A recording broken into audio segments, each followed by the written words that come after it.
Hello, everybody. Welcome to the LJLOU podcast, episode 12, season number 2. I am still here, MaskedSwan, along with the zesty Initia1ise. Hello, sir. Hi.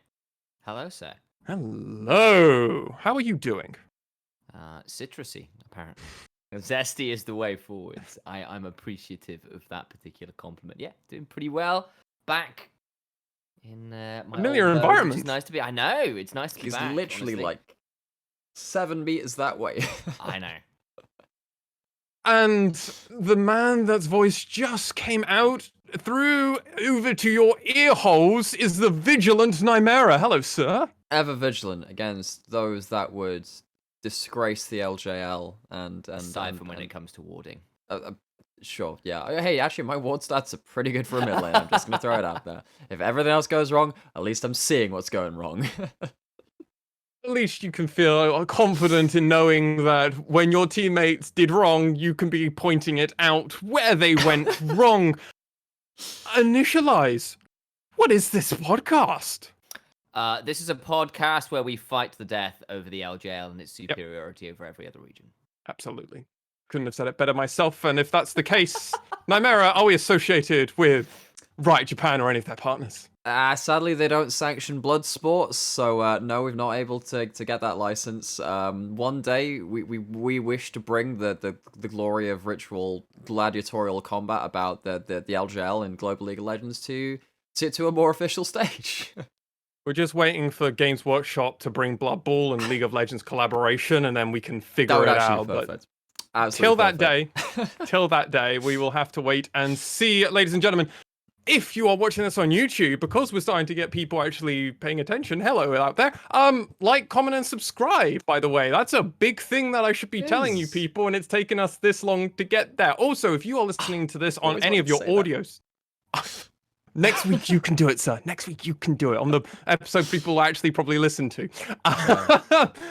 And also, if you're listening to this podcast on any of our audio streaming platforms, which it should be available on all of them, if there is a rating system, please do give us 5 stars and tell us why we're amazing or awful. Either or, it's engagement, and we'd love that. Yeah.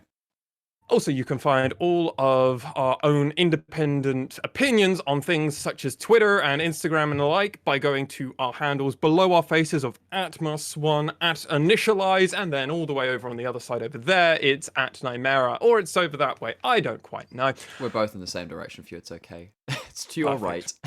Absolutely. Is it my right or my camera's right? Oh, no, don't tell me that. It's your camera's right, but you know what? Roll with it. You know what? I'm just going to let you have it.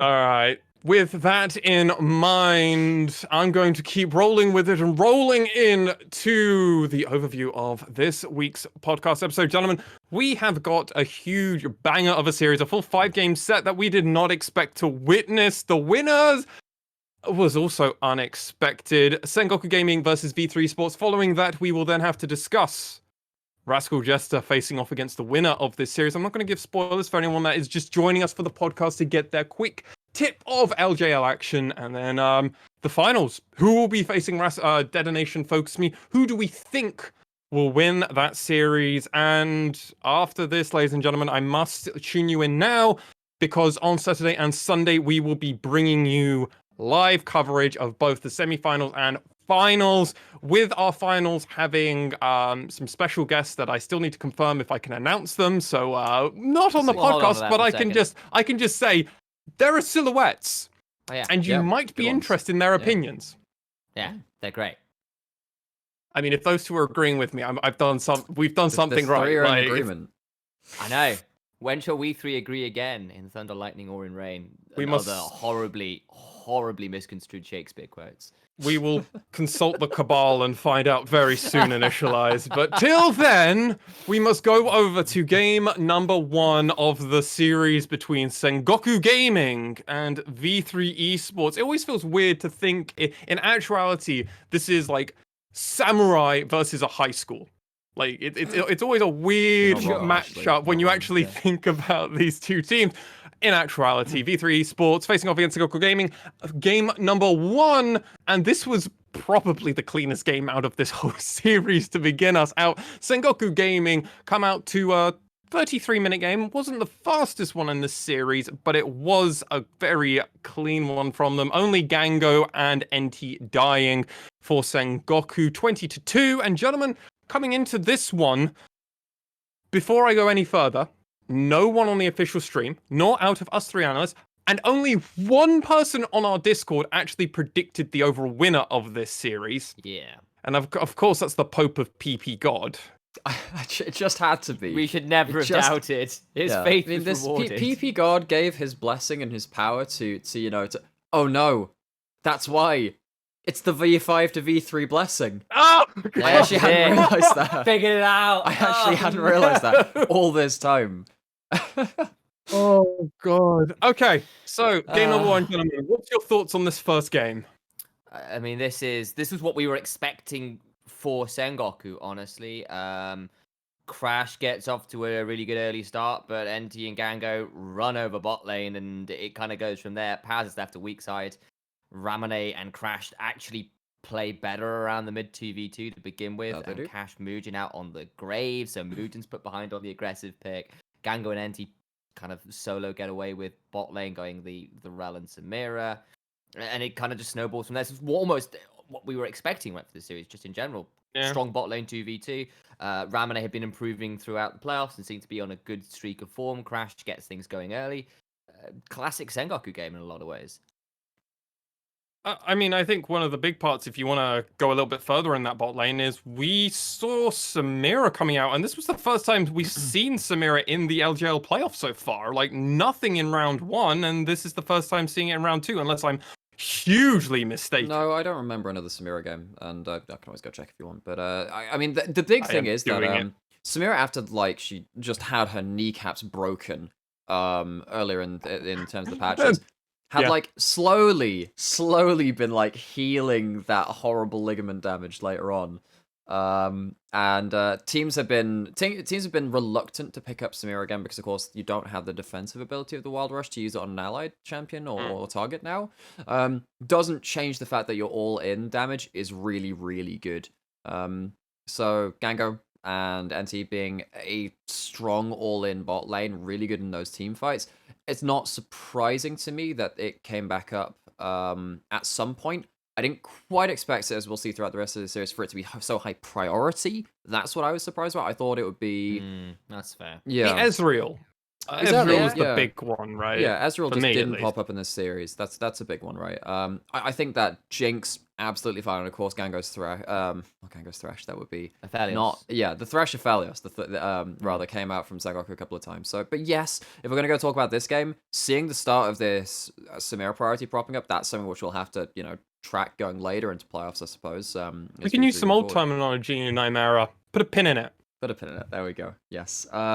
I know that Sam was kind of hitting on the whole, bot lane strong TV2 classic Sengoku game. I mean, I would say actually this is better than a classic Sengoku game because Ramane was doing really damn well on the Orianna. Completely outplayed Mugen and Ace in the TV2 in this game. It seemed like Mugen was just everywhere at the wrong time and just got caught up by shockwaves a good 3-4 times. First one blew the flash, second one got a kill, and then after that, Ace is stuck under tower for pretty much the entire game, and it was really sucky for V3. Playing with the Zoe from behind just sucks. I mean, this was also a game where the whole top side pretty much won. Like this, it's weird to be like, oh yeah, bot lane won of Sengoku Gaming, and that's how it also went. But Paz did really well against Kokog in this first game. He didn't die. He was able to get through laning phase, and then the moment Crash was able to come and assist him, they turned it. It was just really difficult for the side of V3 to ever find a way in. And I remember this game was like 25 minutes in, Sengoku have 2 dragons, and it's 11-0. Like, this game felt super over super quickly, and it would never felt like it was on a dime. It felt like Sengoku got ahead, and then they just completely ran with it. I think there are 2 plays which really sold this game to me in terms of these were the turning points. If it was going to turn on dime, it wasn't. It was a deluge of Sengoku victories, but it was a very toxic one at that. Yeah, it was the several catches of Mugen in the mid lane. Because I think the first shockwave was whatever, but the second one, when Crash was on Herald, peels off of it and gets the kill there, and then they just run through the top side of the map. That's one. And then there's also Gango and NT's double kill in the bot lane, where Paz cancels Cogcog's teleport going down.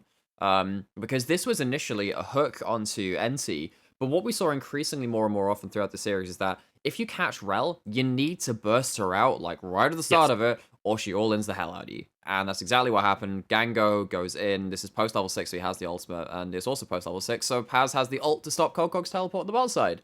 Even though he's under tower. Like, the Sion just freight trains into the Volibear, and it's like, well, okay, your bot lane's now alone. And then Sengoku can get the double kill onto Gango.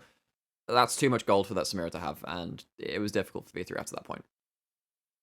It fell behind on gold very early on, and it kind of set the stage. I remember when you guys came out of that cast and we were talking for a few minutes before going into our post-game analysis, and I'm kind of like, guys, I don't know really what else to say outside of Sengoku just looked really good in this game. And coming back to you, Initialize, what else would there really be to take away from this first game? Because I remember afterwards we were like, yeah, it's probably going to be a 3-0 or a 3-1 at worst. Like...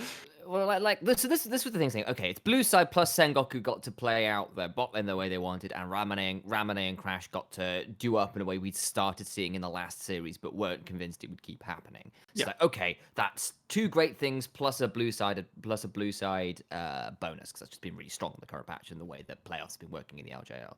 That said, we're like, okay, well, maybe switching sides might cause some chaos, because I know off air, Nymaera was having this conversation with both of us saying, I do wonder about where blue side leaves us, because some of the first pick priorities are so strong, and just so you get first pick, and then you get a chance to respond to your opponent's first couple picks as well with your 2-3, and then you can tailor your bans. Like, that's all really good for blue side. So we're saying, okay, Sengoku, great first game.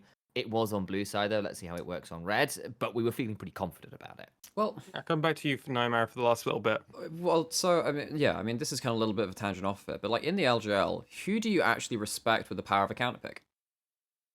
Legit, who has the champion pool? Everyone on DFM. DFM, that's it. Yeah. For me, that's why I'm like, Soul and Secret, I guess. Yeah, I trust potentially Hachimetra too, and maybe Crash. I actually would trust Crash with a counter pick in the jungle. It's but the problem is that there are so many power picks in the jungle, which that's also the issue. That's the problem. Right? The things are in the current meta. I'm like, well, yes, Crash is a player. I'm like, yeah, he's been around for ages, whatever. But it's not really. So yeah, anyway, that's again, it's one of the reasons. I think you're right. I think that's a good point. And I'll also add in on that one that actually it's quite hard to counterpick for jungle in some ways in the current meta. And even when you could counterpick for jungle, you don't necessarily guarantee running into the other jungler. It's not a guarantee. You can set up for it with good vision, but the thing is, you can hide your jungler. And like back when you were sort of seeing people try and counter, say, Sejuani, right, when she was being picked, you'd try and run something aggressive to see if you could punish her in her own jungle. Yeah. But if you can't find her, you can't punish her. And I think, actually, particularly in the current match, it's like, okay, so what do you pick that punishes Udyr? Karthus. Actually, there are sometimes you're sat there and you're just like, you know what? I'm just going to set up a whole draft and leave last pick and see if I'm safe enough to pick something like a carry jungle like Karthus. Yeah. Exactly. We saw Cassin on CGA pick up that several times and actually thinking, okay, if you can play that, whatever. Anyway, it was just a bit of a tangent thinking, okay, why is blue side kind of powerful? I don't necessarily think the LJL has a large amount of players you trust with counter, but not with these teams anyway. No, yeah. I mean, like, V3 have in the past trusted Cog with counterpick, but I think Hollow and Reiner being left. They did that in this game. In fact, did that in this game. They had the Volibear's last pick, and I was like, wait, it's Sion. Just pick set.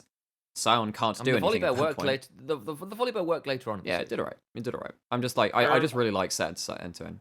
Sure. But yeah. I remember typing in, going, oh, they could pick up a set flex pick here, and then it goes all the way to the end, and then Alex is just like, just set top here. You don't even have to do anything fancy. It's like, yeah, just do it fair and square. But it didn't happen. Gentlemen, is it fair for us to go into game number 2? So, yep. Game number 2 is actually very different. Blue side. Ladies and gentlemen, take a note of that one. Will start to become a theme throughout this series. Cog is again on this Volibear and is able to get the W this time. We see a new kind of champion for Ace. We haven't seen a lot of his Twisted Fate. First game, first game ever? First game ever, yep. Damn. Oh, right. Didn't know that, but definitely seems to be a bit of a comfort pick. We'll talk about it as the pick goes on throughout the series, as it's not the only time we see it. But gentlemen, this was very different, I think is fair to say. It's similar, but it's this blue side. I mean, Kaiser is picked up for Hollow with the Hail of Blades build, and Rel again on blue side. Yeah, this is a bit of an interesting one because for the first 5 minutes, we actually were kind of thinking, oh my days, this bot lane is looking horrible for V3. We were sort of seeing, so it was Jinx Thresh for Gango and NT into the Kaiser Rel for V3. And Gango and NT did a few combos where it was sort of Death Sentence into Chompers, into Flayed, so they were flayed onto the Chompers. And like Rhino got out, I think, on about... They didn't. They nearly did. Crap. Oh, They yeah. nearly The did. one Rhino auto. was Yeah. like, well, yeah, he was like 3 HP off. Like, it was very, very, very close. And it was that kind of thing where, like, if that happens, then suddenly this lane looks disastrous. And for a long time it was. But a couple things started this game kind of going the other way around, right? In that Mugen actually beats Sengoku to the punch, gets first blood on Crash, and then runs over the game from there. He gets so much going in the early In game. Sengoku's jungle as well. Yeah, I know. They teleport, so like Crash thinks he's safe, and then Cog, having had a bit of had to back early, basically teleports into the enemy jungle behind Crash. Crash runs forward, finds Mugen, and dies, and then Crash is just forever in a difficult space. I mean, what are your thoughts on this, Nymaera? I mean, obviously they go for the bot lane. They try and go a bot lane play. Mugen is there again. They get 2 kills down in bot lane, and then they just kind of throw the momentum going further to get the 3rd kill because Crash tries to save his bot lane. It's like, oh my, at 4 minutes in, well, like 7 minutes in, it's 4-1v3. Yeah, and I mean, with these compositions, I am sat there still thinking, well, yeah, if Gango goes to Free Fire, things can go very badly for V3. But the fact that you have Hollow getting kills and Crash falling so far behind as the Olaf, like dying in that bot lane gank, like you were saying, trying to clean things up and just going for a 1-for-1 and dying as well is really awkward, because whenever a farming jungler dies, because they clear through their entire jungle in, well, after first clear about minute and a half, let's be honest, slightly less than that, like in a minute, then you are losing out on huge amounts of golden XP and pressure, right? Because if you know that they've been delayed by 30 seconds by having to, go to the play, die at the play, then respawn, that's like a full minute off the board. If they have camps up, that's about, 400 gold of camps that they're not taking at that point. You've set them behind the clock. I think a lot of what helps with this is, I know that you said Ace, even though it's his first game with the TF, it kind of felt like a comfort pick.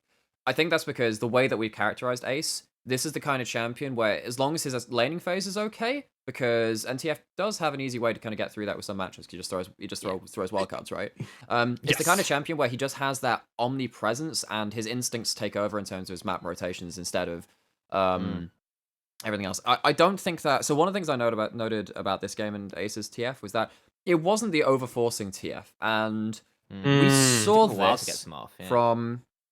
It would have been V3 DFM, first round Robin Summer. Do you remember that one where DFM were kind of on the downswing, but they had a huge lead versus V3? Yeah, they were massively ahead. Huge. And then we had basically Ebby caught out in the enemy jungle on the Wukong, and this is Ebby's Wukong worries at that point. Anyway, Seros was playing the TF in that game, and he just overforced. He just overforced way too much, and the team just wasn't very connected with it. This was kind of the opposite end of that spectrum, just being very patient, using that presence of the TF ultimate, being, the term I love to use, the sword of Damocles. It's just like, there's a sword hanging by a thread somewhere up there. It's going to drop at some point, so you have to be respectful of that. So they don't pull the trigger early on it. They don't give Sengoku this window of time where Destiny Gate is down and they therefore feel like they can do stuff. And Ace, well, this is the big thing for me. Ramune did shit all this game. He couldn't do anything. He was completely pushed in. Ace was continually holding his ultimate and being like, well, yes, you might have a teleport, but you're continually pushed in. You're never going to get to the fight first. And this became really problematic for Crash, because Crash and Ramune, they won out in game 1 in that mid-jungle 2v2. Game 2, completely slapped back by Ace and Mugen. Yeah, I mean, What I will say is that there was a point in the mid game when we saw V3 overforce around the Raptor bush, and then Sengoku got a series of really good picks into team fights for 5 odd minutes where they came out quite heavily ahead, where Gango and Ramune got to free fire a lot. And we were thinking, okay, they're only about 1,500 gold behind. They've got items. They got for all that the rest of their kind of front lines are way behind. Gango and Ramune have actually managed to stay even or ahead in items. This could be the moment. And it wasn't in the end because the front line still melted, and then you've got you've got a pair of mobile carries trying to deal with a TF, an Udyr, a Volibear, and a Rel all jumping at them to allow Kai'Sa to jump in on them. Like, at that point, it's a bit done. But there was a moment when it was like, okay, you're managing to team fight your way back into this pretty well. I wonder.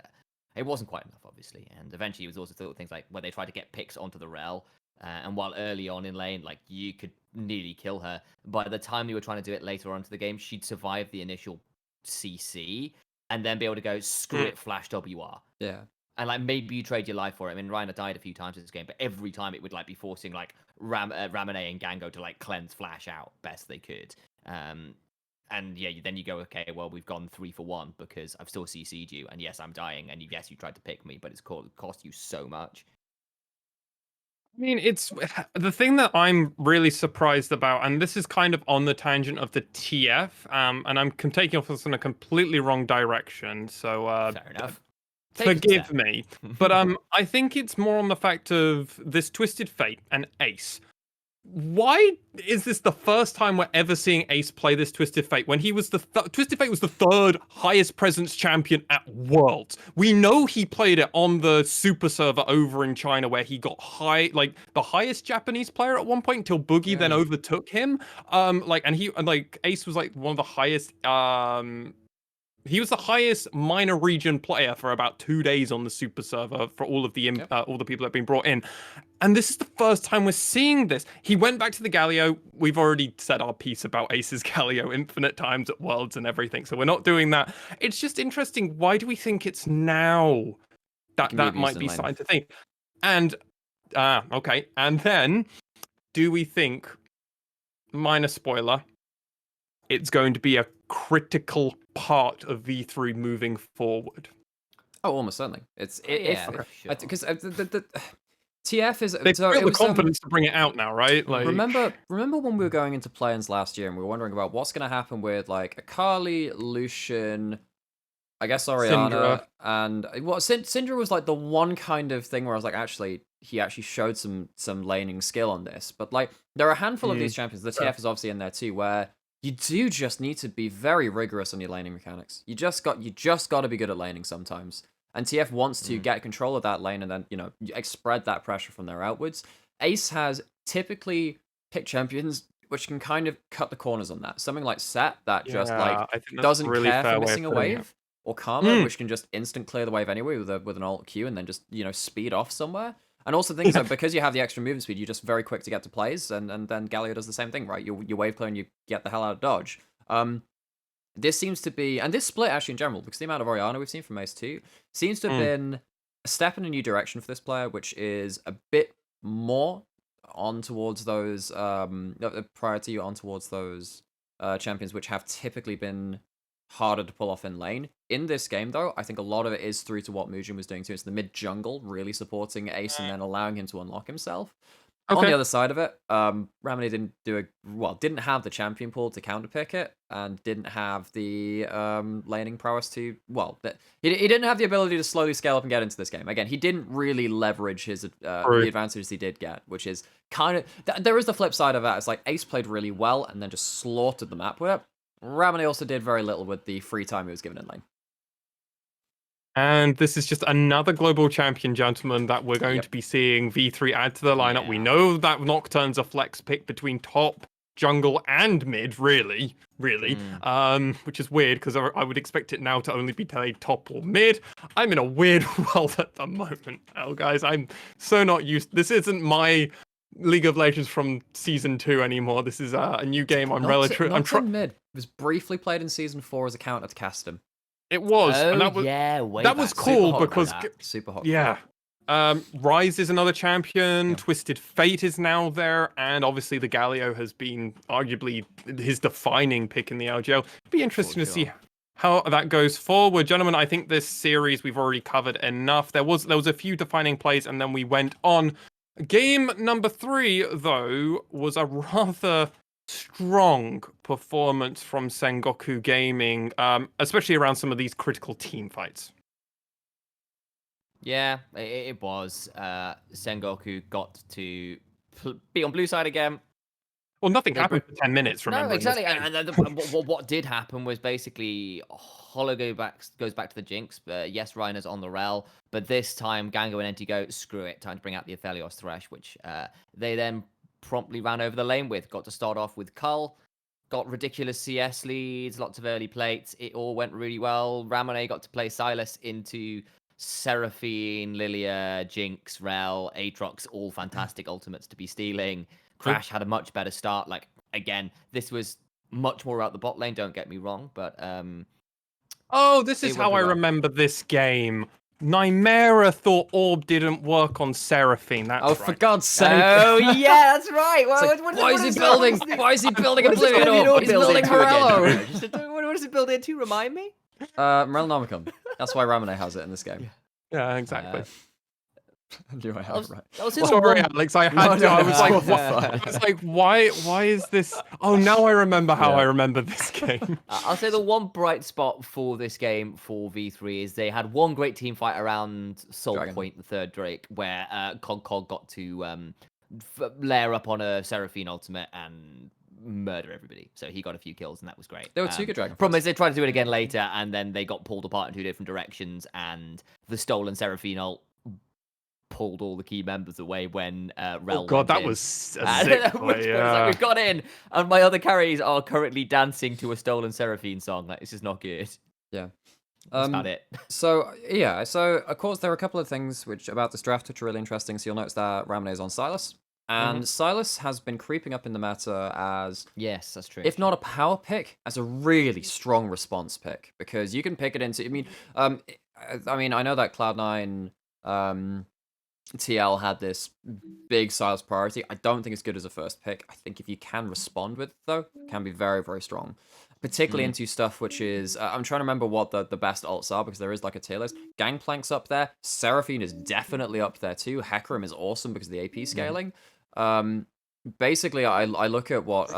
Rel's ult is sick on him as well. Yeah, it means you just keep because it scales with AP. Exactly, like, absurd stat-wise. Yeah. I mean, Rel's scalings are not, like, the best, but it's still enough for a teamfight impact to just, like, pop off. But either way, having the Encore as well, huge.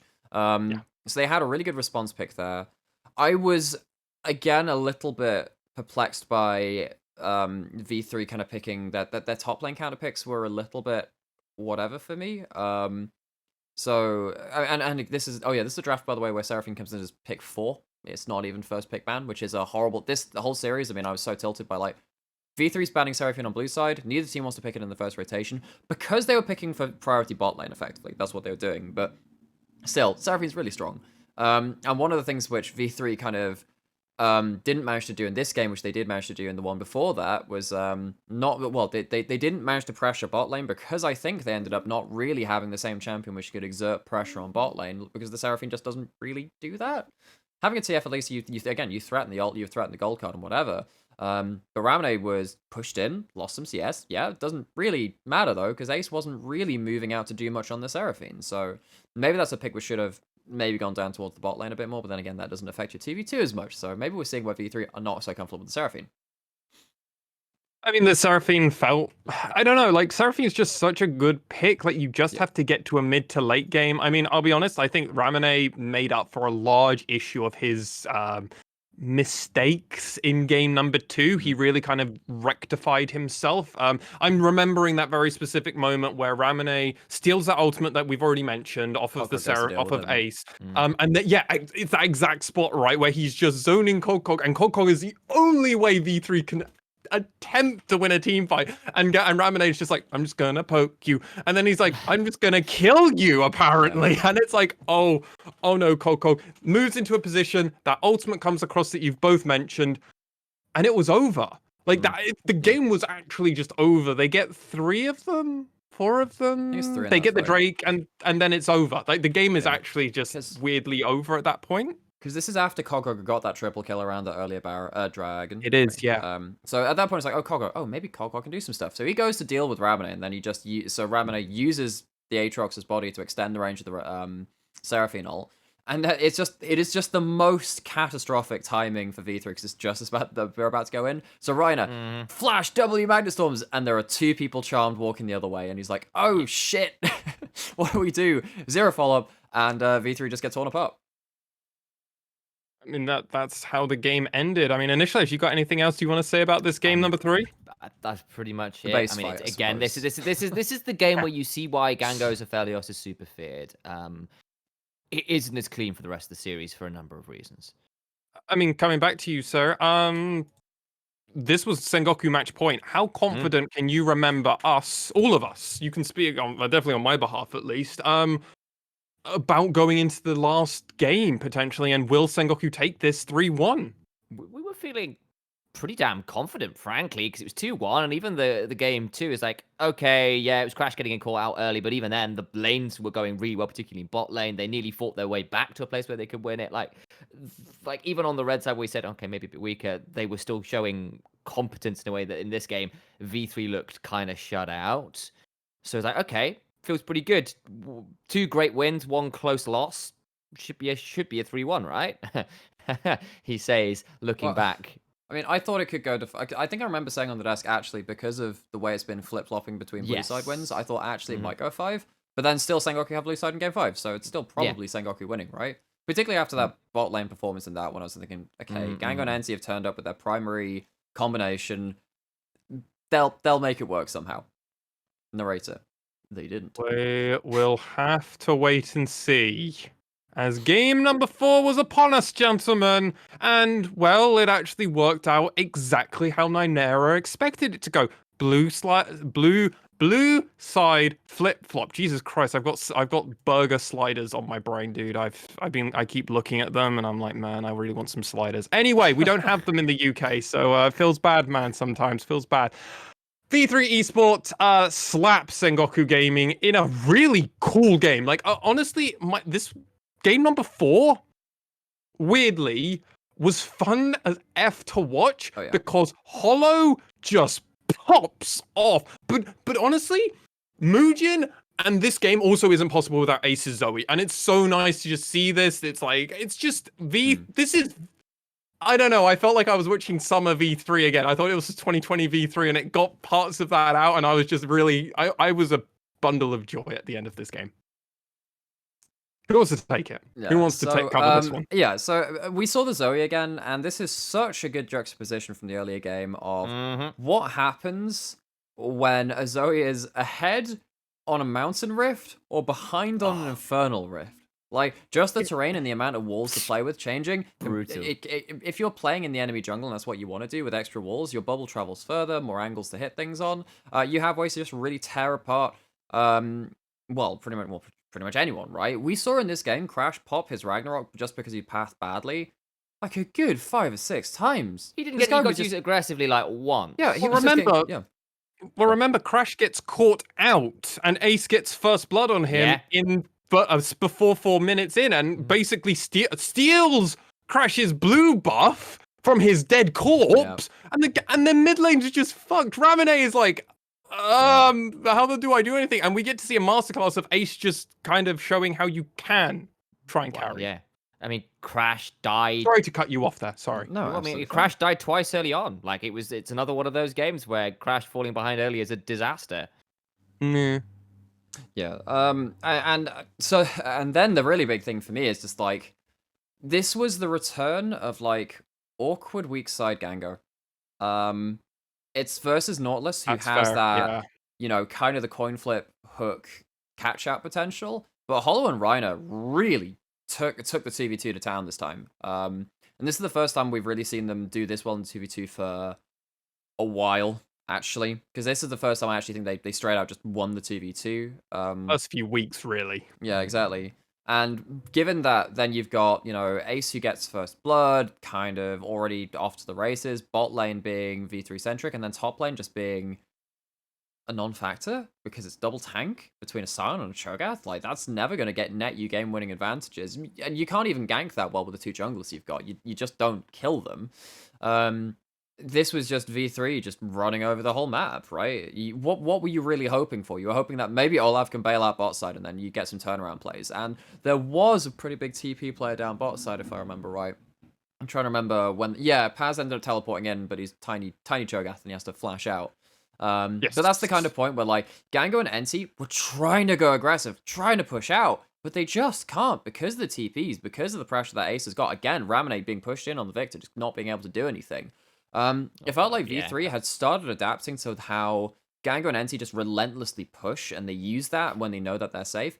But this time they were just like, no, actually, there are repercussions for you pushing up too strongly, and that's exactly what happened in the last couple of games. Remember, there was. I mean, sorry, Well, Lexi, go on.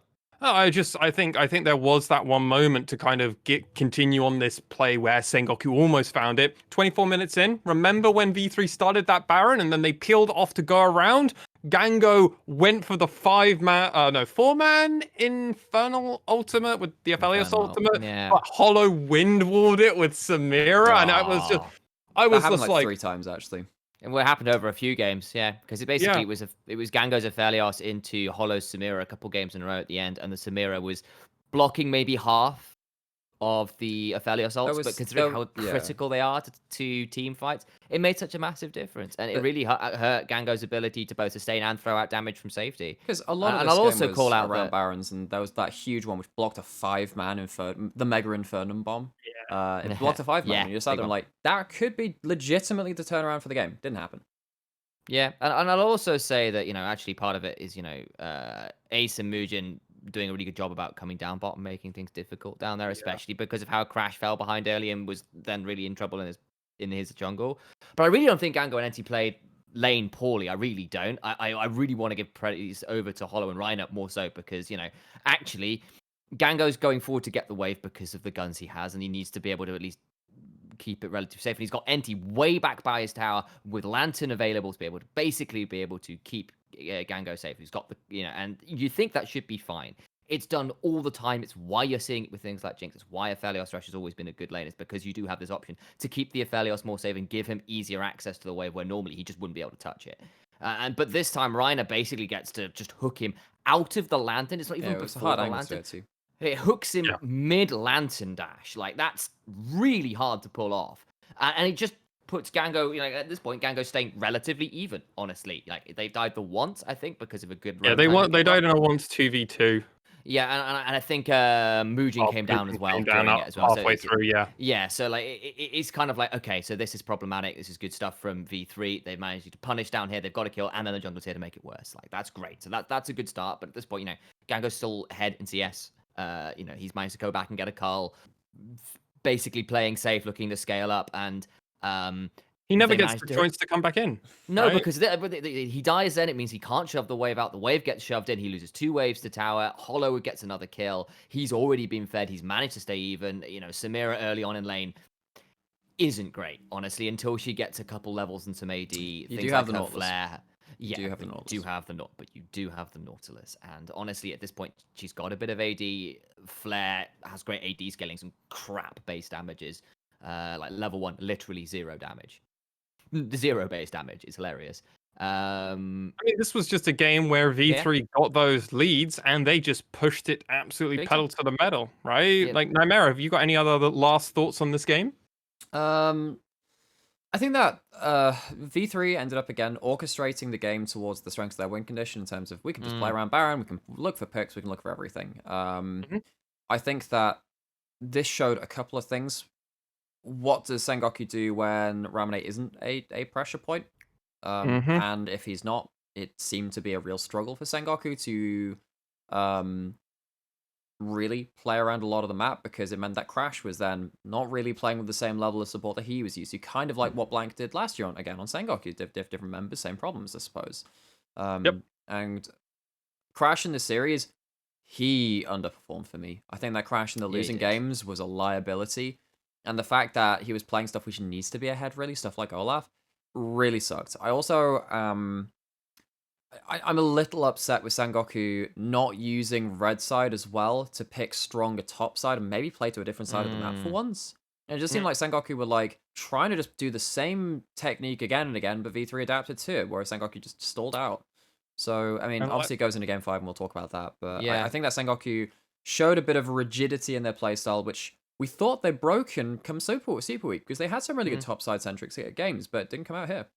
Well, I mean, part of what I'll call out is when they were doing topside centric games, they had things like Senna, which was just banned every game in this series. I think pretty much. As real works. Is that one? Banned. Yeah, so Senna wasn't allowed out through this series from either team, if I remember rightly. And like, I think Sengoku have basically used Senna to basically force Gango into a play where he can play proper weak side. But he was doing that. Remember versus Burning Core in the regular split, where Gango and Enti were playing weak side of Elios Thresh, and they worked with it. They worked with it really well. That is true. So that's why I thought that actually, this split, I thought that Gango and Enti were better at playing on weak side than I had seen them the entirety of 2020. Because Gango's weak side last year was atrocious. It was so bad. He was one of the worst weak side players in the league. He was caught out time and time again. This was not as egregious as that. Not quite as bad. I remember DFM just like completely winning against CGA just through bot side. I'm just saying like, okay, well, that's what you do versus Gango. And this wasn't quite as bad as that, but it had shades of it. Well, talking about another ban coming into game number 5, I would agree with, is Crash never got to play his Hecarim, which was a defining point in the Kretz Gaming Act versus Sengoku series. Senna and Hecarim were banned every single game from V3, regardless of side, as they had identified that these were two picks that Sengoku can win on. They rely on them to win, and they definitely exploited them. Sengoku Gaming fell to V3 Esports. As I've already mentioned, only PP God on our Discord server. Shout out to him as well, the Pope of PP God, because no one predicted this. No one predicted the games to go this late. And if they were predicting, they were like, well, Sengoku just win because of blue side, as Nymaera had already hinted towards. Screw the rules. I am Ace and I play Twisted Fate now. Cog on this volley bear actually redeemed himself during, especially in this last game specifically, I think it's fair to say. Hollow also just has a Samira that's looks to be one of his better champions. Don't expect him to get to play that as well, maybe in his future series. And we got a Nidalee at the end. But we haven't really gone on and gushed about Rel and her importance throughout this whole series as well, gentlemen. This was a game of first blood over to Sengoku, but Ace immediately getting his ultimate and then going down to bot side, ganking. There's a lot to talk about in this game. Don't give Ryan a Rel. Don't do it. Reiner has struggled this split, if I'm being honest. He's had some bad Thresh games. The one in this series, game 1 as well. He was caught out a lot. In lane, in 2v2, in skirmishes, and team fights. It just feels like Reiner on picks which aren't Rel. And of course, this Nautilus in this series was good as well. I think that was a really important moment for Reiner to show up and say, actually, I'm not just a one-trick pony at this point. But it's not too far off being a one-trick pony with the Rel, honestly, because that's how good his Rel is. It's far above the rest of his stuff. And in this game, we saw the trade of Enti first picking Thresh and then just being responded to with the Rel. And that seemed like such an oversight for me. It seemed like such an oversight. And yeah, I mean, Gango and Enti had themselves the Aphelios Thresh again. But in this game, Gango doesn't feel like he can go. So there is a reason you go for the Cull on Aphelios. You can go cut down, much like Caitlyn does, because you don't get HP from a Doran's Blade. It means that when you go into lane versus people with a Doran's item, you then know that you will always have the HP disadvantage. So cut down gives you extra percentage damage, which means that and you get a lot of healing from that too, which is nice. But anyway, they don't get the Cull, they don't get to push in for towers. They are once again shut out of the laning phase in a way which was more comprehensive than their win on those picks. And V3, it just seemed like they won the mental edge, got their hands on Rel far too much for my liking, and Sengoku didn't have a response to it. Any thoughts on this?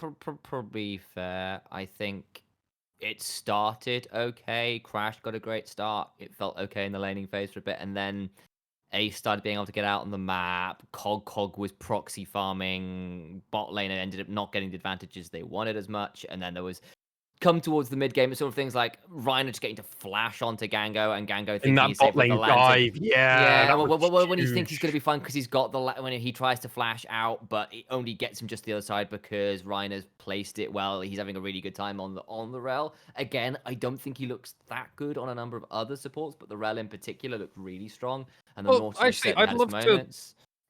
If I may, I'd love to really use that moment because that dive that Reiner and Hollow did onto Gango not only put Gango really far behind. If you just look at the gold graph, they're about 500 gold ahead. That's nothing for V3, right? After getting that turret and everything else, they pretty much ballooned the lead they had to 1,700. That's a 1.2k gold injection that you have to imagine has mostly gone onto Hollow with getting that turret as well, which was also first turret. So that's 610 gold just through to Hollow. That is like a momentum swing that V3 shouldn't have gotten. But because they got that, it just ballooned the game so much further. Though Initia1ise, I am coming back to you because this was one of my favorite moments of your casting throughout this whole series, and this is the Baron Steal moment. Ah, yeah. That's why, yeah. Oh boy. Right. The thing is, this was seconds away from being an absolutely genius play from Sengoku Gaming. I cannot begin to say how close this was. I'm talking 2 seconds more, and Mugen could not have got that. Seconds He is more, on mate. Like, yeah, like again, Nidalee's passive plus the ability to pounce means she gets through the jungle real damn quick.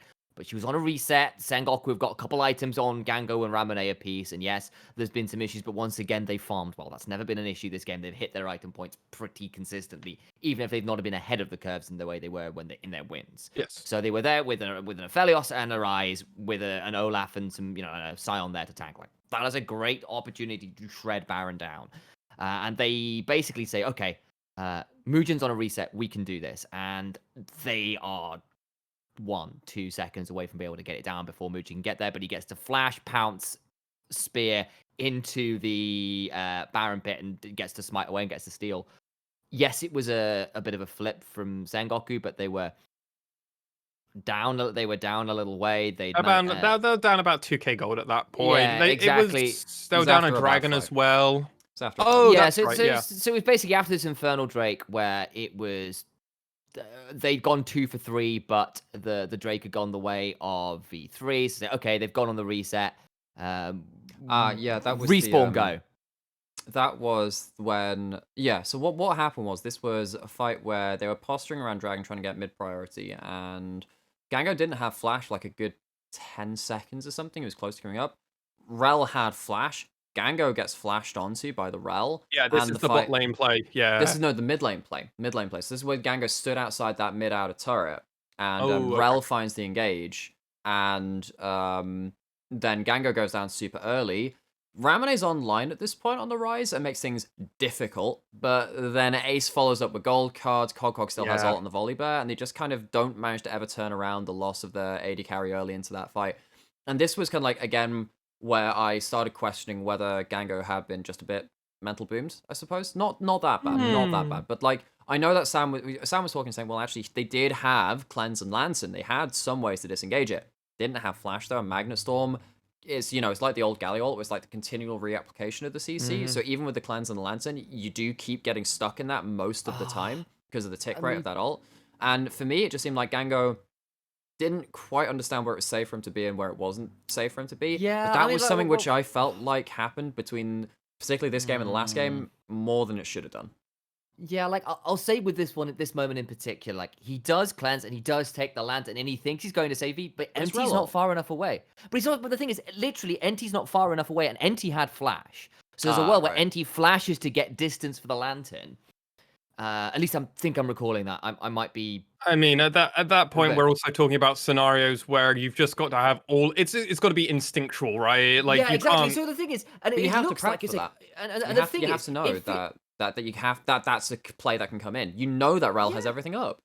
And that's the thing, is I think they were prepared for it. It's a little, but the thing is, much like the Nautilus thing, it's all well and good being prepared for it, because the thing is, it's immediate cleanse, lantern, take the lantern, like, they're clearly prepared for it. The problem was that the preparation wasn't enough. It didn't get him far enough. And I think in some ways that's the difference maker, is because it's actually saying, okay, yes, this is a little bit risky, but we've got the tools to get out of this, and they'll burn a lot trying to get onto us. The problem is it's Rel, who's just disgusting on the engage.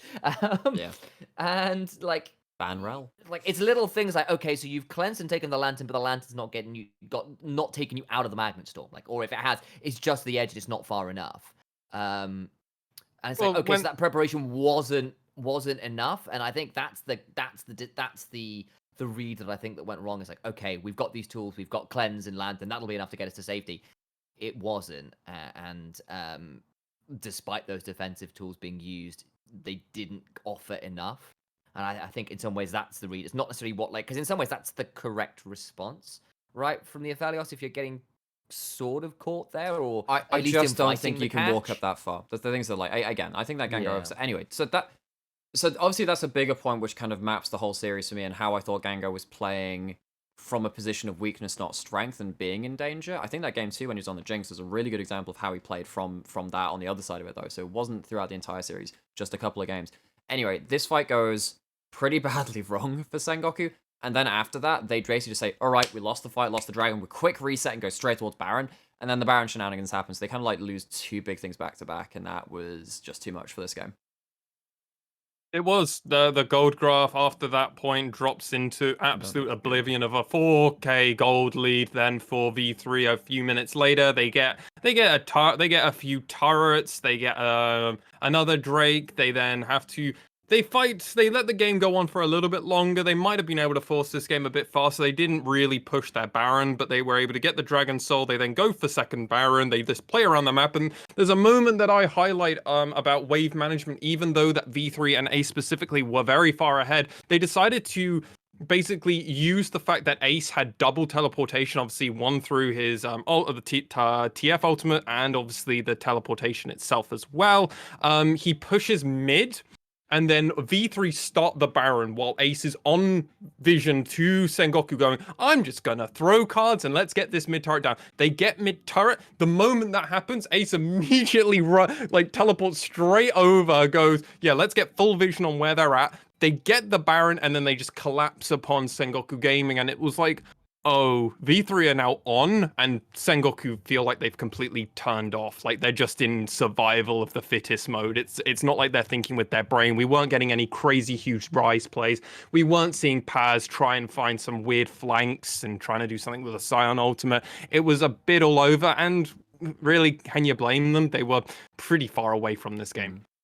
Yeah, I think Cog also just...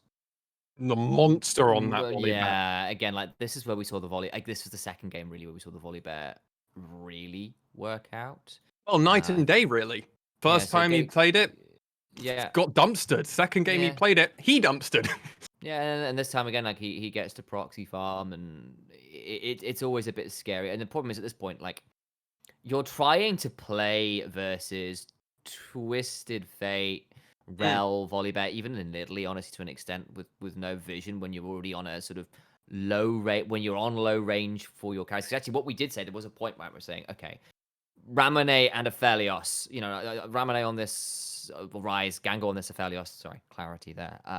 They've got items. These are 2 massive team fight carries, but they're really short range, and your front line can't walk up to allow these guys space to go in.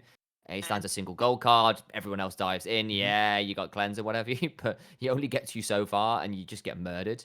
And that discrepancy hurt, and then add the vision discrepancy on top, and suddenly Ace turns up wherever you think you're safe, and you're not, then you die. It happened to Ramone a couple of times when he was in the side lane trying to play out, and yeah, he went 1-for-1, I think, one time, but it wasn't enough. That kind of stuff sucks. And then you've already got the winning side lane in some ways with the Volibear versus the Scion. Ramone can't play the 1-4 because... or even the 1-3-1, right? Because you just get teleported on by the Twisted Fate. Like, it got tough. Any last thoughts from you, Nymaera? I mean, if I'm gonna like about this the game specifically. Okay, in this game, yeah, I was just wondering about. Okay, so in this game, in particular, this game, yeah, again, like I said, I have my reservations about how particularly Gango played this game and his positioning, I think that put Sengoku in difficult team fight scenarios when he was the first person getting picked, particularly around that mid lane play. But yeah, obviously the bot lane was not, well, the 2v2 was not what they wanted either. I think Reiner, of course, punished very well. I just wonder how this series would have gone if you hadn't had so much free access to that rel.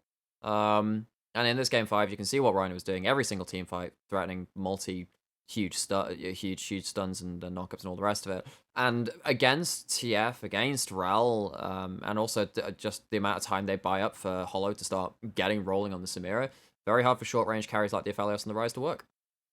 It was, and with that, it meant we had to wave goodbye to Sengoku Gaming. All of our predictions were wrong, except for one gentleman in particular. And that's, well, I mean, if we're all wrong, at least we're wrong together. So, hey. But gentlemen, what is your thoughts over the series? Come to you first, Nymaera. Let's go back to you. And kind of V3 Esports, have they got like a playoff buff or something? Like, this doesn't feel like the same team we saw through the regular split now. We've seen 10 games from them now as well. We saw a recovery of Cogcog. Cogcog had a better series. That helps. Reiner not being so much of a liability, because let's be honest, some of his games were pretty poor. This split is a big thing. Ace picking a new champion obviously adds to the mid-jungle pressure that they can then use, much like 2020 V3 did, particularly summer 2020, to kind of roll around the map and use that duo to just get Ace out of lane and weaponize him. That's what they did really well. And Hollow is consistently carrying with a lead now, which is something which I've had some complaints about some of the other AD carries. If they're trying to aim to be top AD carries, like, well, if you're given gold, you need to be in a position to carry. Hell, Gango in the losing game on the Jinx in game 2 was in a position to carry and did pretty well with it. Obviously, one team fight went wrong, but you can see the amount of pressure put on some of these AD carries, but Hollow performed with that in mind. I think with all of those pieces together, V3 looked good. We'll have to talk about whether they are Rascal Jester DFM good, but they looked good. Up to you, Initia1ise. What's your thoughts over review this series? Sengoku losing to V3. Like, that's like a huge surprise. It definitely is. I think Nymaera's touched on most of the points. I'd agree with pretty much everything he said there. Like, that's really spot. The only other thing I'll add on top, probably a little bit more in detail, is just there's a slight change in drafting priorities as well in terms of what team comps they're going for. Towards the end of the split, V3 were kind of looking towards some more intricate, quite challenging comps to pull off, especially when they're not that in meta either. Like, they were going for like 1-3-1 siege comps with poke, right? But no real engage. It was like Nidalee, Jace, Triss. It was like Nidalee, Jace, Triss top, trying to play around like double AD carry comps and that's cool and all. And that you could see there was some growing there, and even like, but we remember when they won their round 2 match. I think it will have been. I'm trying to remember what the rounds are called again. They're weirdly named. This is the round 2 match. This is round round. Sorry, the round. So where they went again, it was a 5-game series with the Hawks. And the first couple games where they dropped their games earlier on, it was like trying to do the same sort of deal with the Tristana top and stuff. And it's like they came out of the series. Look, our prep wasn't quite right, and we didn't manage to make it work on stage. So they went back to something a little bit more front to back, but threw in the kind of curveball of things like the Twisted Fate to still be able to play towards side lanes a little bit more and still play a little bit more towards the kind of split push options, I guess. But they gave themselves so much more team fight agency, so much more front to back agency, and it's a lot easier to play, frankly. Like, you don't have to be as on it with your communication or your vision control or being able to kind of figure out the mid and jungles. The Hawks should be playing this because they suck at vision. Yeah, pretty much. Like, to an extent, like Twisted Fate's actually quite good at helping with low vision because you can spot people out when you go for plays. Though it's nice to have it to begin with, so you can know when to actually start, right? Sorry, but at the same time, aside, like that does make a big difference. Last year, when I was like going, like starting out as a caster and stuff like that, I had some like really intense casts like throughout the summer, and like some people just get like that burst of creativity at about 3 a.m. I had that at this one point, and I was like, I need to write down a list of champions which can work without vision. And at about 3 a.m., I just woke up and I was like, so we've got like people who can face check into a brush, people like Lux E, TF with ultimate, and yes, there are some ways you can kind of like get around that with some crutches, and it just kind of brought that memory back to me at last year at some point. It's the He midnight needs diary help, kind of ladies and thing. gentlemen. Midnight journal. needs Apparently, help. they're really helpful if you have that creativity in the middle of the night. Oh boy. All right. Anyway, the point being that I actually think that V3's shift in paradigm in terms of play style, I think really helped out as well. It was a lot more comfortable to watch. It's a little less complicated to pull off, and it plays a little bit more easily into the current meta. So I think that really helped as well. I agree with you both, but I also want to be a little bit more controversial and flame Sengoku here. This was awful from them. I'm sorry. I have to go on a little bit of a Red side horse. play wasn't great. Yeah. Yeah. Sengoku fucking sucked playing red side, which was just not something that was expected from them. They looked incredibly just out of sort. They just didn't have a response for anything. Also, the moment that Ace started playing TF, I don't know, Ramune just seemed to shut down and just couldn't do anything. By the way, I actually think Ramune was the worst member on the side of Sengoku through this whole series. He had Huge disagree. He had Huge he had one pop-off moment. Crash. He had one pop-off massive. moment. Nah, his game 2 Victor was really strong as well. The No, this Silas wasn't. was good. Game 2 Victor, he fell completely No, behind and game Ace two was able to Victor run around the He map. was up 40 CS in lane. It didn't didn't. matter. He was and he put out over. mad The ga- damage. He did over 8,000 damage more Yeah, than Ace. and his team He lost didn't- every team fight, dude. I No, they didn't. disagree. He won No, them. game 3 two- team fights okay. back in a row. Game 2, they just got absolutely No, dumpstered. so game 2, my reservation. In fairness, I will be the mediator and kind of agree with both of you and kind of disagree with you both. So Ramune's game 2 disagree. Victor. This was the game when I was really not liking how Ramune just couldn't get active on the map, and this is why we saw Crash dying quite a lot. He also died in that mid jungle TVT, remember, as well, when like Crash died, flashed away, Ramune flashed away, then died because Zoe is a champion that can use multiple flashes and stuff like that. He did game have some good two- later. Game 2 was the that was the. I- I thought that was the also- one oh yeah, sorry, you're right, but yeah. Anyway, I think that the game 2 Victor, I'm just saying, like, he just can't do anything. He's yeah. I don't think it was necessarily all his own fault, but he also wasn't pushing the boundary with that either. I don't think he was the worst member of Sengoku. I think that was Crash. I think Crash Paz, honestly, because Paz had an awful series. Yeah, That's Paz bad was for left me. on an island. Paz was left by Sengoku. I don't think Paz was He his was in own fault. 1v1s that he should not be getting proxy farmed, and even if it's a tough matchup. Yeah, I think that a That's lot of the reason jungle he was fault as getting well, proxy though. farm was because Crash was falling behind in, like, if you were getting solo killed for first blood by an Udyr as Olaf, you done fucked up. Like, you can get caught up, but I do think that Crash, like, if I could say, like, if one player turned up to play on that day, which turns it around for Sengoku, I think it is Crash. Because remember how pivotal those early jungle advantages were throughout this series? That's where I'd had my eye towards. I don't think Ramune had the best series. I think that his last series, particularly his game 5, again with that huge Rise performance, we would have loved to see more of that. I just think that there are too many holes in this sinking ship to really just, like, quit. Yeah, it's kind of... Yes, you can just say probably worst member, but it doesn't then distract... Don't let that distract from the fact that most of Sengoku underperformed. No, and I mean, the reason I'm going on that is because we have identified typically Ace to be the weakest member on the side of V3. It's something that I very much defend Ace on the podcast to go, no, Ace is good. Trust me, everybody. And honestly, Ace had 2 big carry performances, and outside of that one game that Ramune had in game number 3 on that Silas, which, in all fairness, yeah, he was great that game. I'm Also not the gonna... Oriana game 1, in fairness. The I shockwaves also are really think good that for was- punishing Mujin. Yeah, I think so that was partly also just done by Crash and Gango also being giga fed. I mean, the whole side of Sengoku just ran over V3 that game. That was just a good game from everybody. A lot of that I mean, did he start took with the most of that flashes game, blown by the shockwave, though. I will say that. So, I mean, yeah, it was a team effort. Always a team effort in this one, because, like, it's not just one standout performance. But, yeah, Ramune, I think in games 1 and game 3 definitely deserves a bit of a pat on the back. Did all right. Yeah, and again, I'll defend the victor in game 2. We will just have to agree 2 that to 1 we on that one. disagree, so we will have to agree to disagree on that one. But that was the series at the end of it. Sengoku Gaming fell, and they deserve a bit of a flame because everyone expected them to win it. There were huge expectations that Sengoku were going to take this in defining fashion and then would move on. But V3 Esports found the will, and where there was the will, there is always a way in a game of League of Legends, and Sengoku perish to them, meaning that now, gentlemen, we must have our short amount of time now where we holistically talk about our expectations going into Rascal Jester. facing off against V3 Esports. Now, before we get fully into this, Rascal Jester will have blue side selection. And something we have to talk about going into this game and then our finals is blue side has a 70% win rate just in playoffs in the LJL.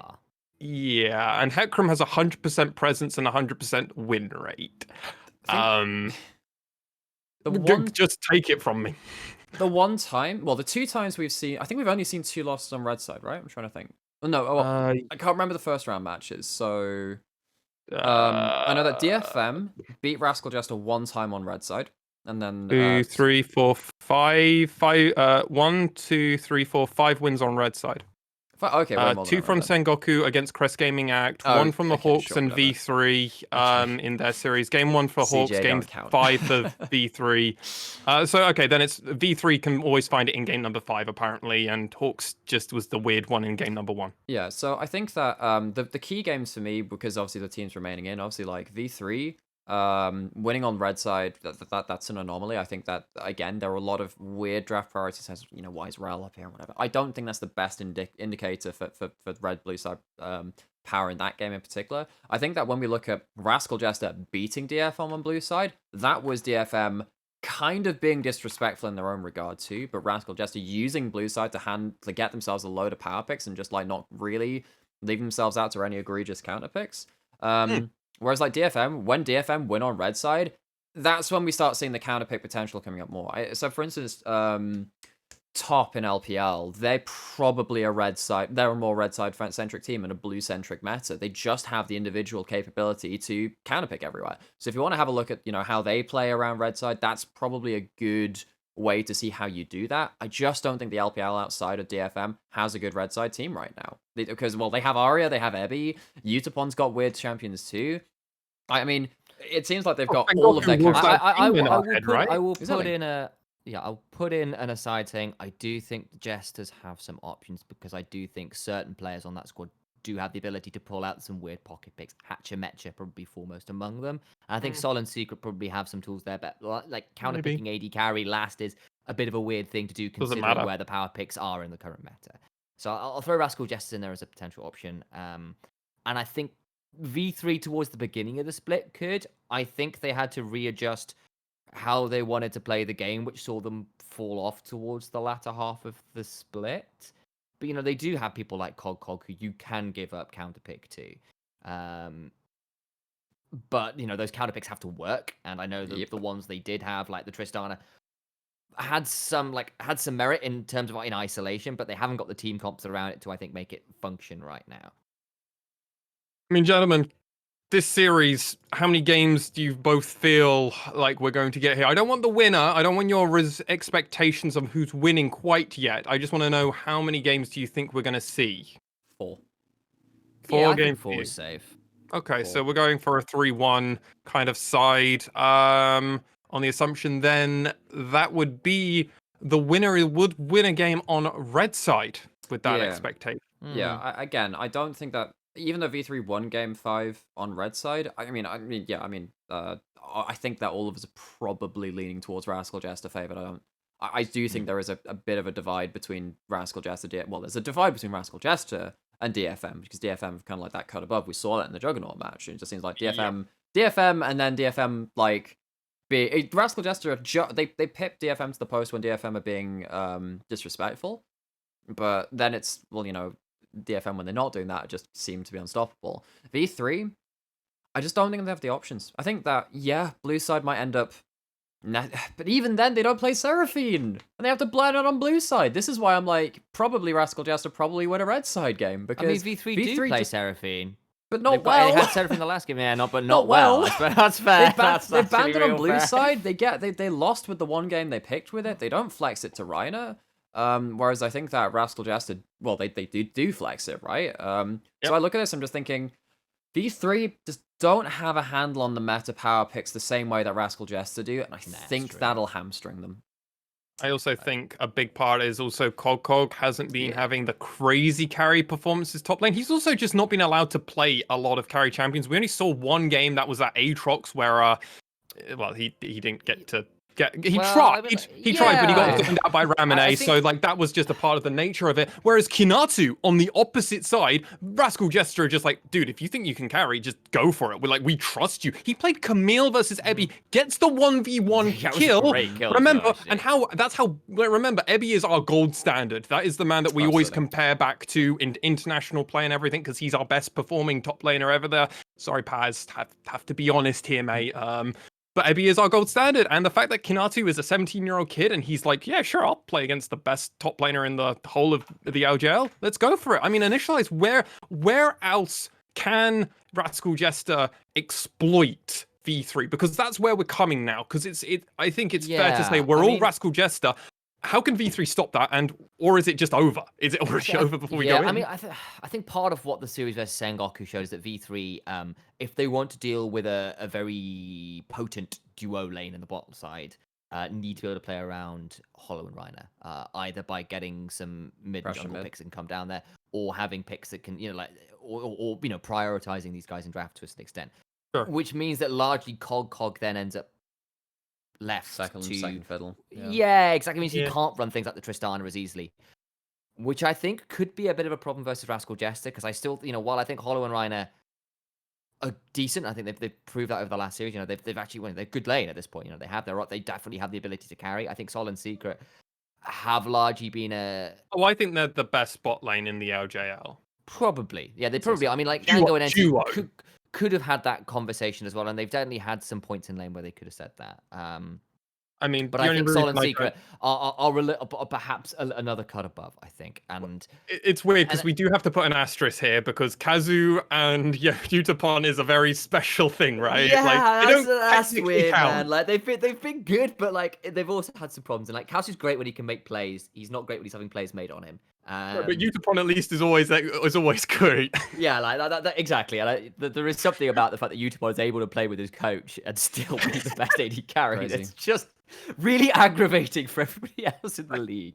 Anyway, I guess mean, but basically what I'm trying to get at is that, what I would have potentially said is, okay, just get Hollow and Reiner something safe and play through Cog into Kinatu, who, while he's not necessarily dying on weak side anymore, is often giving up a lot, right? That was what happened versus DFM. Kinatu That's gave how up a V3 tried to lot. beat them before, right? But they lost several times versus them. Exactly, and that's why I think potentially this is quite a bad matchup, because either you have to try and shore up your kind of pseudo weak side in Hollow and Reiner by playing through bot, which means that actually Rascal Jester's weak side gets to play exactly how they want to, and you're still not going to win through that, or you have to play through, or you try and play through top and leave Sol and Secret to their own devices, which is a really Which scary just thing to sounds do. great. Which is Yeah. which is why I think that it has to be winning jungle mid 2v2. I think you have Okay. to at that point be like, yeah, we're gonna roam around with like Nidalee TF like they did versus Sengoku. Yeah, I because mean, that's the an point where option, like that's where the instincts from V3 take over and just be like, we'll play with whatever the map's set up to do at that point. So I think actually, once again, V3's fate lies in the hands of carry jungler roaming mid. It's something that they're practiced around. I think that's how they spread the pressure, because it's hard to draft towards just winning bot lane or just winning top lane or shoring up something like that. You need a bit more flexibility that can maybe do both. What I'll also Then say is we've- that Jesters are more flexible in jungle than I But we've think seen Crash this. is. We've actually already Yeah. seen the fact that V3 have done this, and Recap literally has 2-0'd Ace convincingly now. Both Yeah. times on Syndra, which I agree with your thoughts on Syndra and Nymaera completely. That's fair. Yeah. Around the champion. But the fact is, Recap went. Remember, first time in week 3, this was when V3 were on their climb. They were looking very strong. He went 9-1 and 10. That's that Syndra performance. This is where Kinatu played Renekton, and they just Survived the dumped dive. it. That but- Syndra was just superb. Oh, they did survive the dive. That's true. Yeah, That is true. they lost. They didn't die quite as much, but they lost like 4 or 5 ways to tower. So Yeah, Yup. this is also the game where week number 6, Super Week. I remember this game very well because this is where Soul gets to go 9, 2, and 10 on a Senna. This is where Secret plays that Scion and they do the bullshit G2 stuff, and it's like, oh god. And this is Recap going 4-0 and 8. I know kill death ratio doesn't tell a lot, ladies and gentlemen out there, but I'm just doing it to kind of give you a bit of context, because unless you can explicitly remember this game, it's hard. Muujin played Initia1ise's third favorite champion of Kindred. It's top 3, right? Yeah, like my 3 jungle Elise mains. is number 1, right? It's thought Elise, she's Evelyn, queen. and Kindred. Like Yeah. Elise was my first ever main, then it was Kindred, then it was Evelyn. And I'm Mine are probably just 3 different best Ari at Evelyn skins. these days.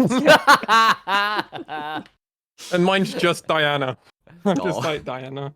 I'm like Diana, please. They are buffing Despite her being a jungle. support main who plays Leona, like Diana's Uh, the bay. Hey, I mean, so Diana's actually have going a- for jungle sizably. in the- Dude, I saw. I literally was like, boy. oh my god, I can just Oh, thing is, though, jungle I have- I mid played Diana. Gwen bit of jungle, a I'm bit putting of that right out there. Nymaera history here. So I used to be part of Sheffield University in the UK's gaming. I was on their gaming society, and I was welcoming some new people and I was playing some normal games with them.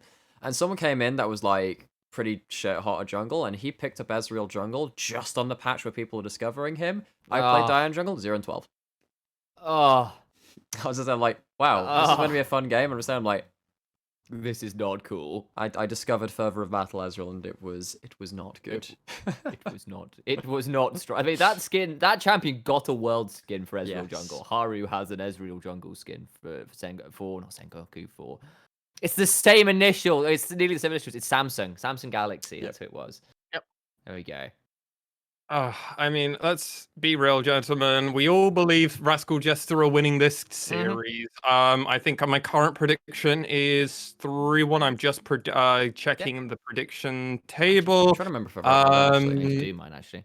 And there we do it go, now. ladies and gentlemen. If you're out there, feel free to join our Nice. prediction group, or you can just do our standard thing.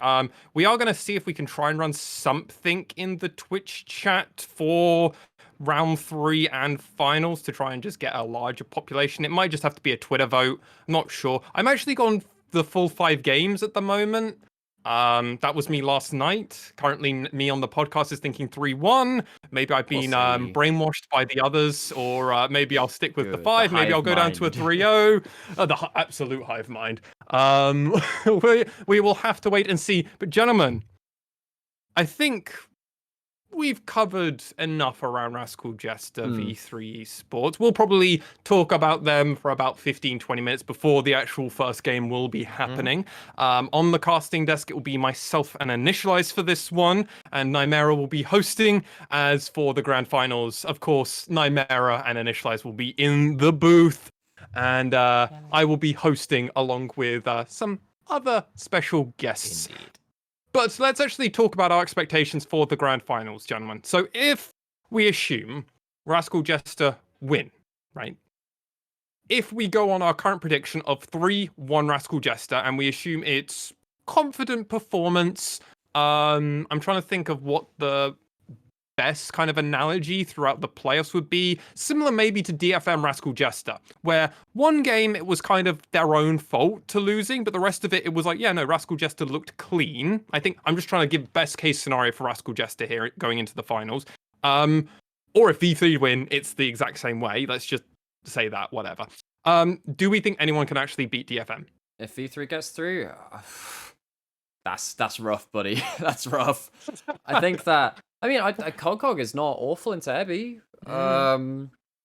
I don't think you're gonna Maybe win out. Mugen as well. I mean, I don't think you win out in mid jungle 2v2, which I think is something that V3 kind of need, like I said, versus teams where they're Yeah. kind of unfavored on both top and bot.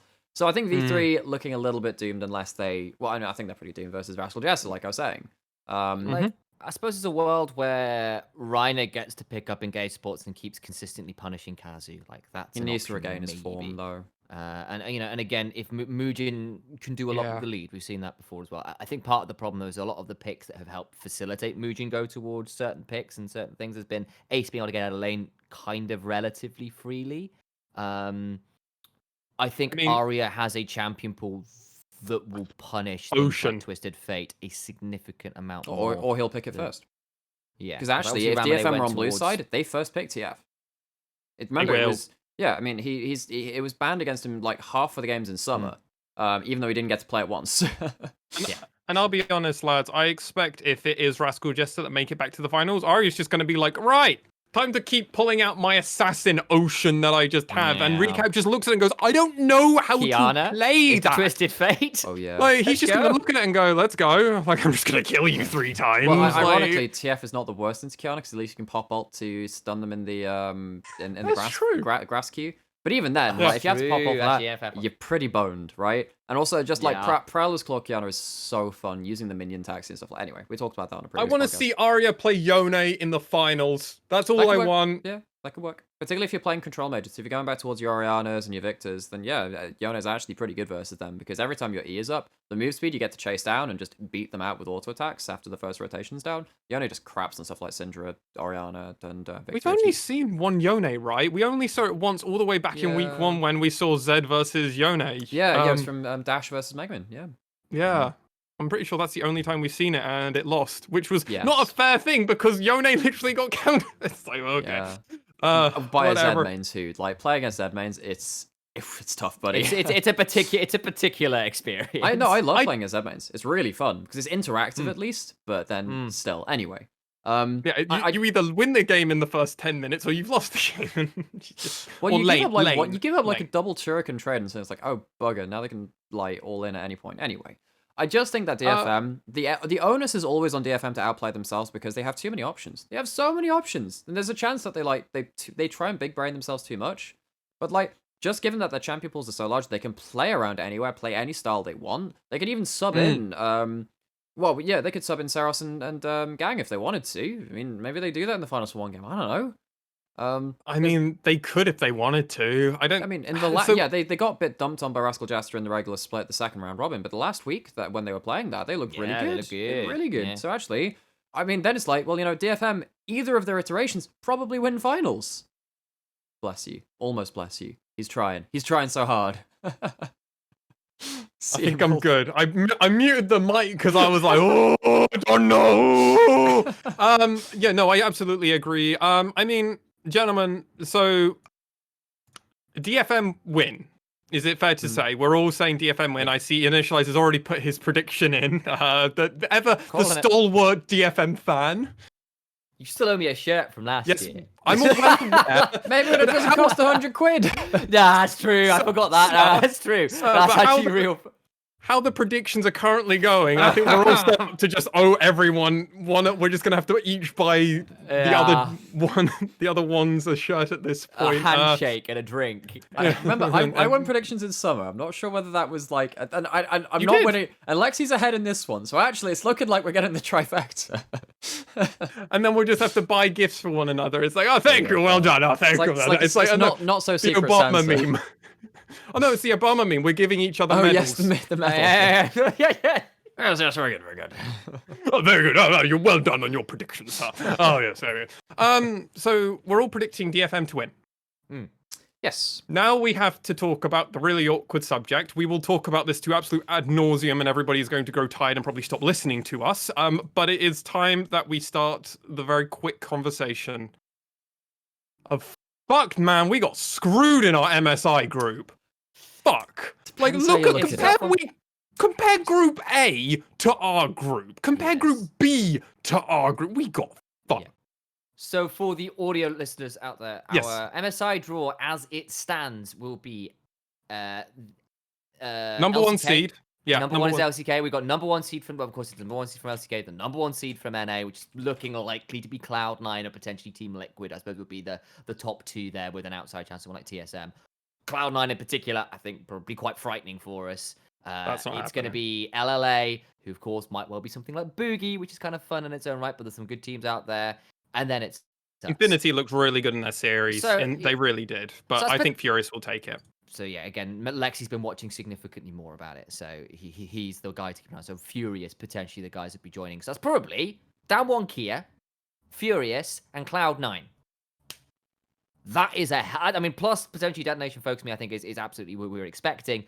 That's an exciting group of players, don't get me wrong, but it means there's very little chance of us ever getting out of that group. I have the groups on screen now, by the way. I just went and got them, Oh. so we can see them at least. Sick. But yeah, I mean, I am of the You go, opinion Nymaera. that actually, regardless of what groups we've got, actually, because I mean, yeah, I do think that LCS are less strong than the other tier 1 regions right now in terms of LCK, LEC, LPL. I think they can take games off LEC. I think they can maybe take games, but Yeah. as we've seen, often in a group format, LCS have failed to reach international results for Well, I mean, Oh, wow. Team Liquid did pretty well in MSI. You know, I mean, this that's is true. the thing. They Up to still have the 2019, ability they to had pull out that star power and come out with some big international results over people like the VCS and PCS anyway. I think the VCS are strong. We didn't get to see them in international events last year. We've been working with the VCS English crew a little bit, right? You know, here and there. And I think that Pretty much they're since strong. we started, right? PCS Yeah. obviously And there's some did talent well in the play-ins, and then they changed their roster and didn't do so well in groups. But you know, PCS had some good results too. So I think in terms of like the tier one region, we got the worst did not luck out on that one. LCK first seed is probably better than LPL first seed, and then I think, you know, second through fourth are probably better from LPL. Let's be honest.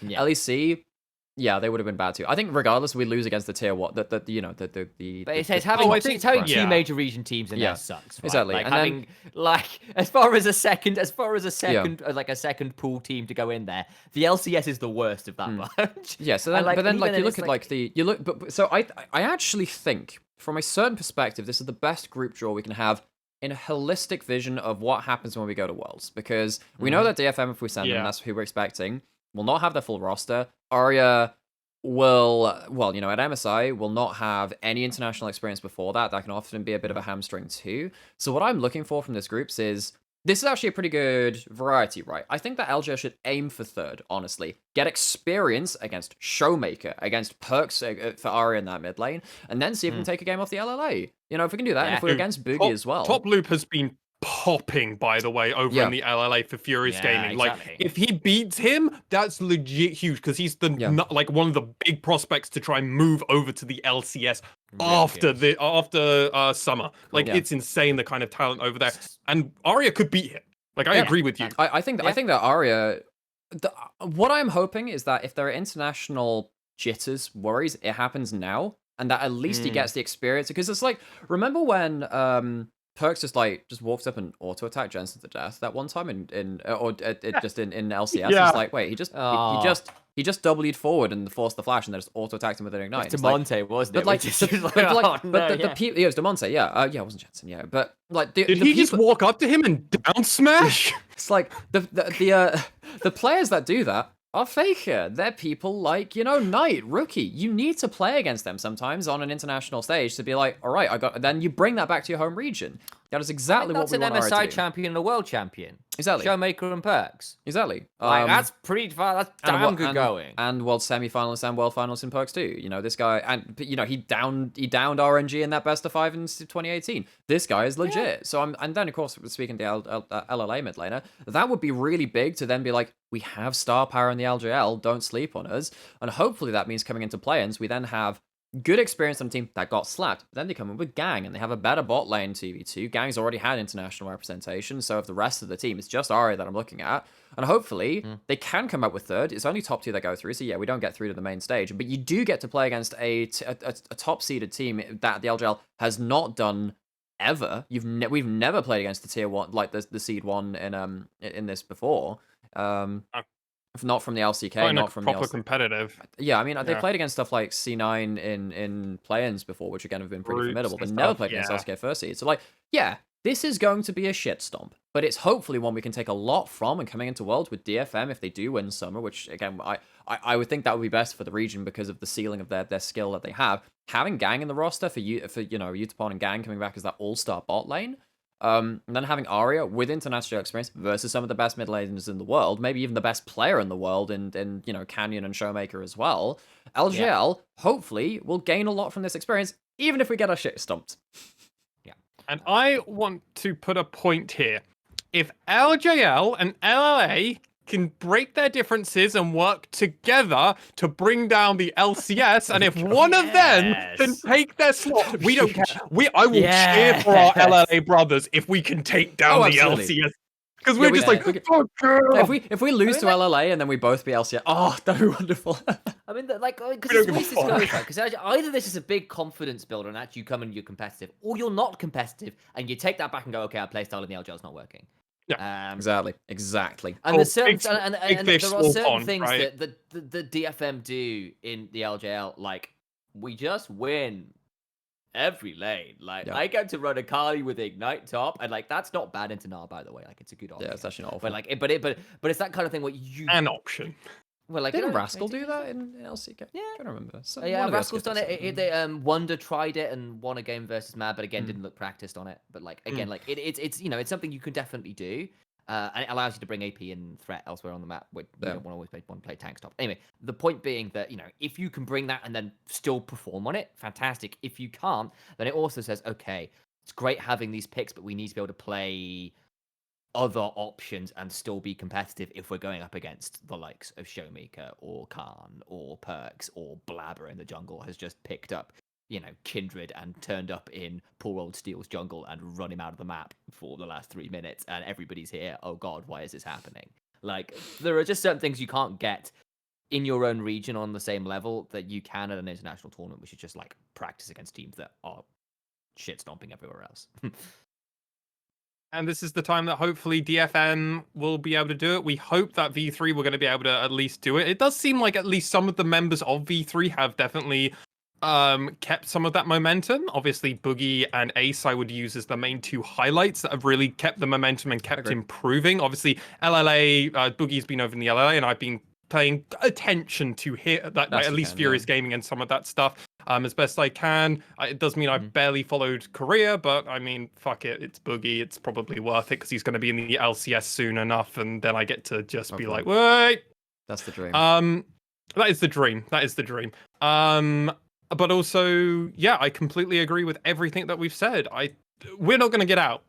It's unlikely. But if we can take down America, what the fuck does that do to that read? Oh my god! Can you imagine if LLA or us, I don't care who out of the two of us, knock out America, and they've been asking for this import rule to be dropped, and then they get shit stomped by a minor region. Like, what do the owners get to say after that? It's like, no, guys, you're just bad, and it doesn't matter at that point. Well, this is the awkward thing about the LCS is that they've just been in this really weird dead zone between a tier 1 region and the tier 2 regions, because they are better than you know a lot of the minor regions. PCS, VCS, absolutely. That's the point where we really need to see what's happening with that, right? Because if VCS actually come in, and maybe they've been in a hyperbolic time chamber where they didn't get to Worlds or MSI. Well, MSI didn't happen, but Worlds or international performances in 2020. Like, if VCS come out and like slap LCS, suddenly that's a real worry, because at that point it's like, wait, you're not the only region in that position. You're not the only one with, like, you know, that kind of that dead zone, that no man's land between, you know, the top of the tree and then a lot of the emerging regions or whatever. So this is going to be a really interesting format and tournament to see whether that happens. And the good thing about the VCS is their semifinals and finals will be the week after everybody else's semifinals and finals. It'll be on the 17th and the 18th. You can check out VCS English for that coverage, ladies and gentlemen. Shout out to our cousin, whatever, I don't know, our big sister broadcast. I don't know how I used to do it, but they help us out. They're a great bunch of lads that over there that run the broadcast, and you'll be able to do it. I'm not going to plug them for their semifinals because that's when we're live. So sorry, lads. I got to look out for number one over here. Got to look out for us. But also, if you are stronger than coffee. but it's also, if you are bored and you're looking for some action in between things after the finals have happened over in the LJL, and you're waiting for it, EU Masters will be starting up, ladies and gentlemen. So do keep a present eye on that. And MSI will be happening a few weeks after. So we've got a lot to cover over the coming weeks. But gentlemen, finals are coming. Semi-finals are almost here. What a time! This is like the most exciting time of the LJL. It is. Totally is. I mean, I love playoff season. I mean, I've since I've been casting here and there in a couple of different places, I've been like completely burned out from the amount of playoff games I've had to cast just from hereabouts. Like, cause like it just takes so much more prep and time and all the other stuff, and just the tension in the games is crazy. But I wouldn't change it because it's actually really fun at the end of it too. It's really rewarding, and like capping it off for me, because I'm gonna take a break after like these finals. I need like a solid break from not casting for a while. It's gonna be a really good thing to cap it off with. I'm really looking forward to it. What about you, Initia1ise? Man, like, I'm hoping that either V3 or Rascal Jesters comes up with some stuff that can push DFM, because You're really big. Yeah. I want that to be a fun finals. on the side, that's one half. The other half is like, I want DFM to slam it and then turn up an MSI and be really confident and then also be competitive. That's kind of the two ways I want. It's like, do I want immediate gratification or do I want like hope forever? So like, I want that minor hope for dopamine MSI. hit right into my arm. Like, which Copium. way do I want this? Copium. Delayed gratification or not? And I'm struggling here, lads. I'm struggling. Well, we will find out if dopamine is gonna be needed or if we will be looking for more W's and maybe a win over Damwon Gaming. It's unlikely, but 3, almost 4 Korean roster might be able to beat a full 5 Korean roster. Let's see. LJL, let's go. Oh, wait, it's not Worlds yet. Anyway, besides the point, we have been the LJLOU. We are at the end of our podcast. Obviously, like, comment, and subscribe to our YouTube channel as we will be producing more content normally on the break period. Myself and Initia1ise have been thinking about that, and with Nymaera having a break, he thinks he can get out of work. I'll try and grab him. I'm Get my not video promising editing anything, skills though. in there, which are non-existent, by the way. I'm not promising, but we'll see. We'll see if we can rope him into something. As always, our Twitter handles are underneath each of our faces, at MaskedSwan, at Initia1ise, at Nymaera again. I'm not sure which side, but I think that was the correct. right one. You did it. Way! Let's go. Let's go. You can find all of our resources. You can check the show notes for anything. Timestamps will be there. And for all of us, LJL semifinals and finals is almost upon us. We'd love to see you there. Hope to see you soon. And this ending's gone on for too long, so I'm just going to wave bye. Bye! Join the church. Matinee.